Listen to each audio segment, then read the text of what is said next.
ইফতারের জন্য দৌড়, দৌড় দে দৌড়। আর আমি যখন আসতেছিলাম মুক্তি সিনেমা হলের একদম মোড়ের সামনে একটা মারামারি হয়েছে।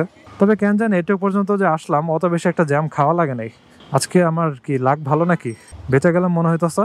এই রে জিনিসটা তো বলা মোটেও উচিত হয় নাই, দিলাম কোফা লাগা। এখন তো পুরাই জ্যামের সিরিয়াল, নিজের পায়ে নিজেই কোরাল মারলাম। আজকে রাস্তায় ইফতার করা লাগবে মনে হইতেছে।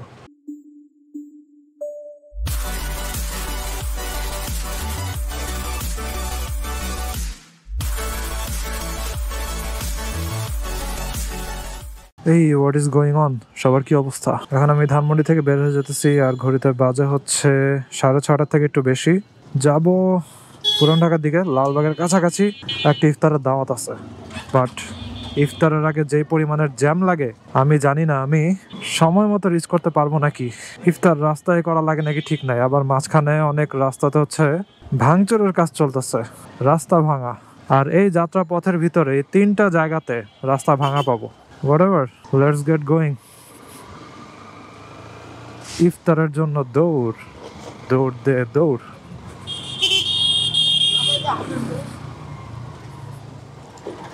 এটুক পর্যন্ত রাস্তা মোটামুটি ঠিক আছে। তারপরে যখন দুর্গা মন্দির গলির সামনে দিয়ে যাব, ওইখান থেকে শুরু হবে প্যারা। আর মুক্তি সিনেমা হলের সামনে প্রচুর জ্যাম।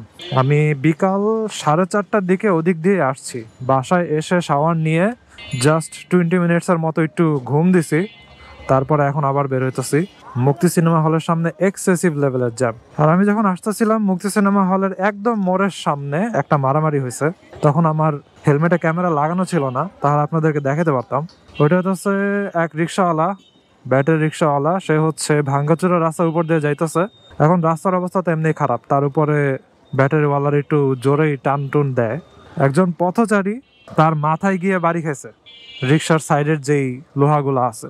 এখন সেও চেতে গেছে, চেতা রিক্সাওয়ালারা হয়তো কিছু একটা বলছে, কারণ রিক্সাওয়ালা হচ্ছে রিক্সার থেকে নাইমা মারামারি শুরু, ওই লোকও মারামারি শুরু। পরে ব্যাটারি রিক্সাওয়ালার পক্ষে আরো 2-1 জন আসলো, ওগুলো রিক্সাওয়ালা, তারা আইসা ওই পথচারীরা দিল মাইর। লিটারালি সে 3-4টা ব্যাটারি রিক্সাওয়ালার মাইর খাইলো। সো ওই লোকটা তো মনে করেন শার্ট শুট সব ছিঁড়া টিরা শেষ। দেন সে বলতেছে তোরা দেখা নিমো এই সেই। ওই ব্যাটারি রিক্সাওয়ালা আবার বলে যে তুই আমি কোন এলাকার জানোস, এই এরকম ভাবে বলতেছে আর কি।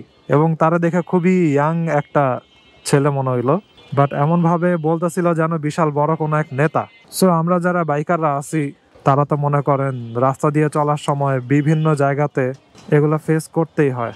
কি ব্যাপার ভাই, গাড়ির জন্য তো আমি আটকায় গেলাম। ও আচ্ছা, গাড়িটা ঘুরাবে, যাক বেঁচে গেছি, নাহলে গাড়ির পিছে পিছে আমি বসে থাকা লাগতো। গাড়িওয়ালাদের অনেক প্যারা বুঝছেন। এই যে দেখছেন রাস্তার কি অবস্থা, তারা কিভাবে চলবে এখান দিয়ে, কি যে রাস্তার অবস্থা আমি আপনাদেরকে কি দেখাবো। এখানের এত বাজে রাস্তা, আমারই এম্বারেসিং লাগে এসব রাস্তা দেখাইতে। যাক, যেটা বলতেছিলাম, আমরা যারা বাইকার আছি তারা তো ডেইলি এসব ফেস করা লাগে রিক্সাওয়ালাদের সাথে। এবং উল্টা তারা আসে, উল্টা রাস্তা দিয়ে চলে, আমাদেরকেই বলে যে এই মেয়ে চোখে দেখেন না, অথচ রাস্তায় তারা চলতেছে উল্টা, তাদের কোনো পেপারস নাই। আমরা ট্যাক্স দিয়ে রাস্তায় চলতেছি, বাট আমরাই তাদের জন্য চলতে পারি না। যাই হোক, আশা করি মুক্তি সিনেমা হলের সামনের জ্যাম এখন কমছে। মারামারি তো শেষ হয়েছে আরো আধা ঘন্টা আগে। তবে একটা জিনিস যেটা আমি দেখলাম, রাস্তার মধ্যে রাস্তা দখল করে যেসব ইফতারের দোকান টোকান এসব বসাইতো বিভিন্ন জিনিস, ওগুলো একটু কম দেখতেছি। অথবা আসরের নামাজের পরেই এগুলো তো আরো বেশি করে হওয়ার কথা। ওরকম ভাবে রাস্তা দখল করে এখন ভিড় টির অত বেশি একটা দেখি না। যেমন এই যে এই পর্যন্ত আসলাম, শুধুমাত্র রায়ের বাজার ঢোকার যে রাস্তাটা আছে ওইটার সামনের গলিতে একটু ভিড় দেখলাম আর কি। এছাড়া অন্যান্য জায়গাতে অত বেশি একটা না। এই যে আমি যে মারামারির কথা বলছিলাম, এটা এই জায়গাতে হয়েছিল, এই মোড়ে। এই যে ডান দিকে হচ্ছে মুক্তি সিনেমা হল, আর এইখানে হচ্ছে রিক্সা ঝাঁকি লেগে ওই লোকের মাথায় বাড়ি খাইছে। তারপরে এই জায়গাতে লোকটাকে হচ্ছে মারছে সবাই মিলে। আর মোটরসাইকেলওয়ালাদের ইউনিটির কথা কি বলবো আর কি। মনে করেন কেউ একজনকে যদি কয়েকজন রিক্সাওয়ালা ধরে মারে, দেখা যাবে যে কোনো আশেপাশের বাইকারই আসতেছে না হেল্প করতে। আগে ইউনিটি অনেক স্ট্রং ছিল, এবং আগে বাইকারদেরকে সবাই একটা রেসপেক্টও দিত। আর এখন বিভিন্ন বেপ্রো রাইডারদের কারণে রেসপেক্ট খুবই কমে গেছে তাদের প্রতি। আর স্পেশালি রাইড শেয়ারিং যারা করে তাদের অনেকেই প্রচুর উল্টাপাল্টা চালায়। মনে করেন একটা জায়গাতে জ্যাম লাগছে, ঠিক আছে, তো সবাই যদি কোঅপারেটিভ থাকে তাহলে জ্যামটা আস্তে আস্তে কমবে, কিন্তু কি করে ডান দিক দিয়ে সবাই সিরিয়াল দিয়ে গিয়ে আরও জ্যামটাকে বাড়ায়। স্পেশালি দেখবেন রাইড শেয়ারিং যারা করে তাদের কোনো ধৈর্যই নেই, তারা জ্যাম নিয়ে সময় বাঁচানো যায়, সময় বাঁচাইতে গিয়ে তারা জ্যামটারে আরও বাড়ায়। এই হচ্ছে অবস্থা। মনে করেন যখন সব কিছু মুভ করতেছে তখন ওভারটেক করা যায়, প্যারা নেই, কিন্তু যখন বিশাল জ্যাম লাগছে তখন যে গাড়িটা ওই সাইড থেকে আসতেছে ওইটাকে আপনি যদি আটকায় দেন তাহলে আপনি যে যাইতেছেন ওই জ্যামটা আরও বাড়বে। এই জিনিসটা তারা কেন যে বুঝে না আমি জানি না। সো এসব জিনিস পথচারীরা দেখে, আর দেখে দেখে হচ্ছে বাইকারদের প্রতি আরও বিরক্ত হয়। এই যে এখানে আরেকটা জায়গাতে দেখলাম মসজিদের সামনে ওখানে ভিড়, এই যে আরেকটা রাস্তার অল্প একটু পার্ট দখল, ওই জায়গাতে পাতিল টাতিল বসানো, এবার চলতেছে বেচা কেনা। সরি আপনাদেরকে এরকম খালি জ্যাম, রাস্তা ভাঙ্গাচুরা এসব জিনিস দেখাইতেছি। তার উপরে ইফতারের আগে বের হয়েছে, এখন তো আরও বেশি পরিমাণে থাকবে। তবে কেন জানি এটুকু পর্যন্ত যে আসলাম অত বেশি একটা জ্যাম খাওয়া লাগে নাই। আজকে আমার কি লাক ভালো নাকি, বেঁচে গেলাম মনে হইতেছে। এই রে জিনিসটা তো বলা মোটেও উচিত হয় নাই, দিলাম গোফা লাগা। এখন তো পুরাই জ্যামের সিরিয়াল। ও নো, নিজের পায়ে নিজেই কোরাল মারলাম। আজকে রাস্তায় ইফতার করা লাগবে মনে হইতেছে। এই যে আমি যখন সামনে আগাইতেছি ওভারটেক করে, কারণটা হচ্ছে ওই সাইড থেকে কোনো গাড়ি এসে আটকাবে না আমার জন্য, এই জন্য আমি আগাইতেছি।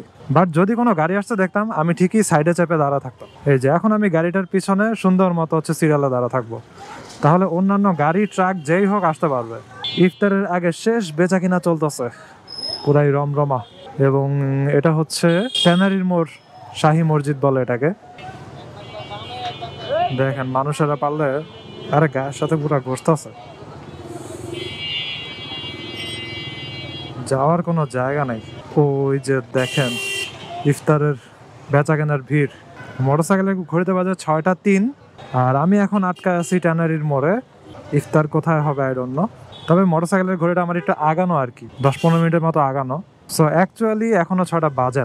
যাক, ফাইনালি আমার সামনের গাড়িটা জ্যামের থেকে মুক্তি পাইলো, আমিও ক্ষণিক কালের জন্য মুক্তি পাইলাম।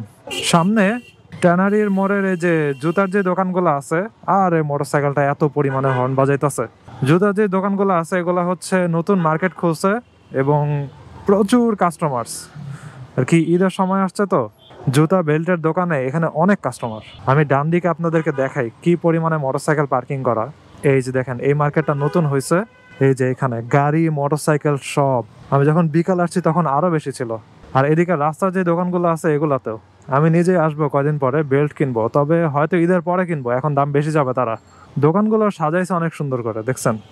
যখন সন্ধ্যাবেলা এদিক দিয়ে যাব তখন লাইটিংগুলো দেখা যাবে সবগুলা দোকানের সামনে। আবার উপরে হচ্ছে লাইটিং করছে, তবে অফ সিজনে, অর্থাৎ মনে করেন ঈদ টিদ ছাড়া অন্য সময় যদি আসেন এখানে কম দামে, শুনছি যে কম দামে জুতা টুতা এগুলো পাওয়া যায়, অরিজিনাল লেদার আর কি। তো আমি এই জিনিসটা টেস্টিফাই করে দেখবো আসলেই কমে পাওয়া যায় নাকি। শুধুমাত্র দোকান না, দেখেন এখানের যারা মুচিরা আছে তারাও দোকান খুলে ফেলছে, এই যে জুতা সেল করতেছে। যাই হোক, ইফতারের দৌড় আমার শেষ, আমি অলমোস্ট আমার গন্তব্যস্থলের কাছাকাছি চলে আসছি। যাক, অত বেশি একটা জ্যাম খাওয়া লাগেনি। তাহলে আজকে ভিডিওটা এখানেই শেষ করি। I hope you guys like this video, and if you're watching me for the first time you can kindly subscribe. So see you on the next one. সবাই ভালো থাকুন, সাবধানে রাইড করেন, tata. I wake up to a little bit of drool on my pillow, feel like it's gonna be a bad day. Yeah, I'm tired of shit and the coffee ain't hit yet, damn ain't that great. I don't wanna go to work cause my boss is a jerk and I'm not even that paid. I need a change in my life cause I don't feel alive and there's nothing that makes me happy.